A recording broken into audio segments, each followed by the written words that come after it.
Hi, in this video I'm going to talk about the difference between deduction and induction. So we can talk about inductive and deductive logic, and we can also talk about deductive and inductive uh, arguments. So right now I'm interested in distinguishing arguments. I want you to, the purpose of the lecture really here is to understand the nature of deduction and induction, and also be able to select inductive arguments and deductive arguments, and also and identify which is which and why. And also, I hope that you will also be able to obviously distinguish deductive arguments from inductive arguments. So first, we need to understand the nature of deduction and induction.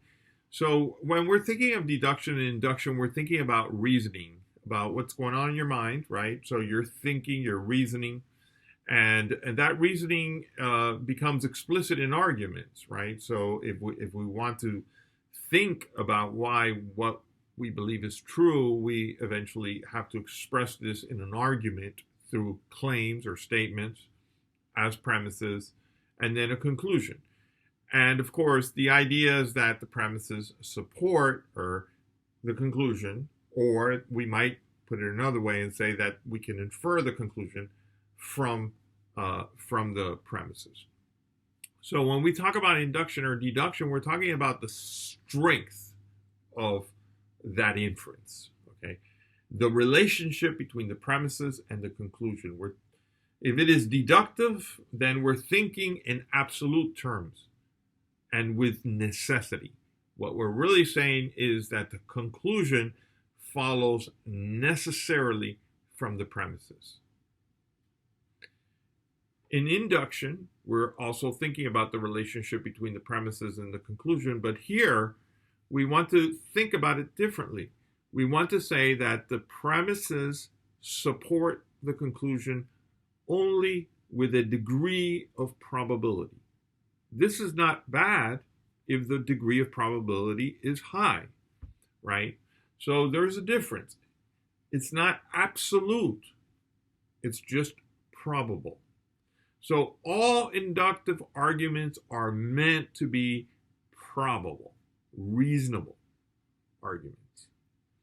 All deductive arguments are meant to be necessary, absolute, and impossible for the conclusion to be false if the premises are true.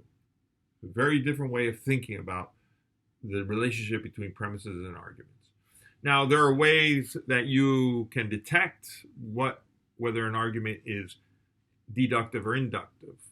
One is by the word indicators, like we did with when we were looking at arguments and non-arguments. You might look at the graph, it's different words that are used in the arguments. Obviously, if somebody says it probably follows, you probably will have a inductive argument, and so on. Somebody says it necessarily follows, right? Then you probably have a deductive argument. Of course, word indicators aren't foolproof, and you need more than that. So again, we might think about the inference that is intended. If you intend for the conclusion to follow necessarily, then we know you're talking about a deductive argument.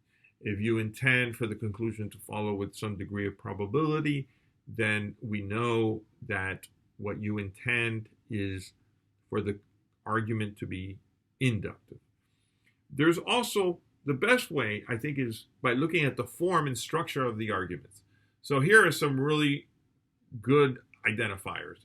One is mathematics. Any argument that entails math, right, as premises and conclusion is going to be deductive because mathematics is absolute in the sense that the conclusion follows necessarily, right? So we know that math, like 2 plus 2 is 4, has to be the case, right? It's impossible for it not to be true. If there are two pencils and two pens, then we have four writing instruments.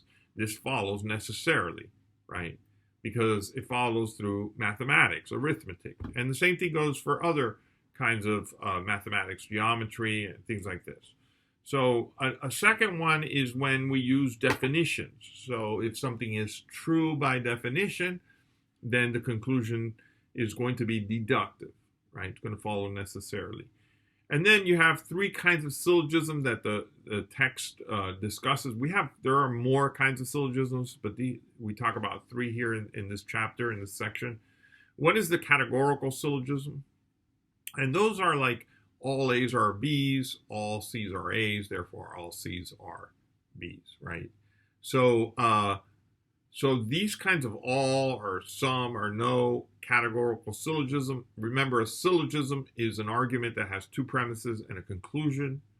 Okay, so these kinds of arguments are intended to be deductive, right? So what I intend is for the conclusion to follow necessarily from the premises.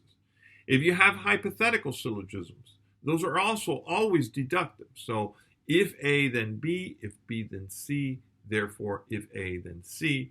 That is a hypothetical syllogism that is always deductive, always. And the disjunctive syllogism is always deductive. So a syllogism, a disjunct refers to or, which means at least one must be true. So if I say either A or B, I'm saying that one of those must be true. And A refers to any statement, like either I go to the beach or I study, right?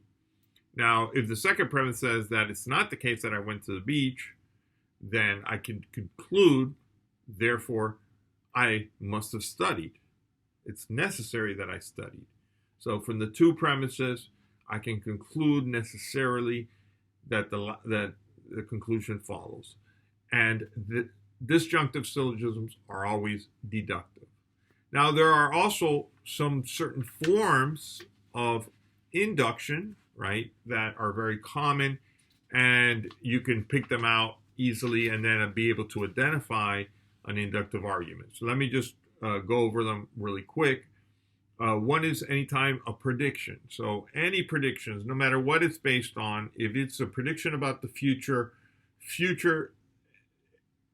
claims about the future are always inductive. So anything, if it's going to rain tomorrow, that is an inductive, probable. Even if it's very high probability, it's always probable. Arguments based on analogy are always inductive because the conclusions are always probable. Arguments based on generalizations that conclude generalizations. So for instance, arguments based on samples, right, that try to conclude what is a general conclusion from the samples. Those kinds of arguments will always be inductive. So arguments based on signs are always inductive, and arguments that are based on causality. So all causal arguments are always inductive, even if they're very highly probable. It's always going to be inductive. So I hope this gives you some help in being able to identify them. The best way to do this is to go through the exercises and do a lot of the practice exercises in the back of the book, okay, in this section. So thank you.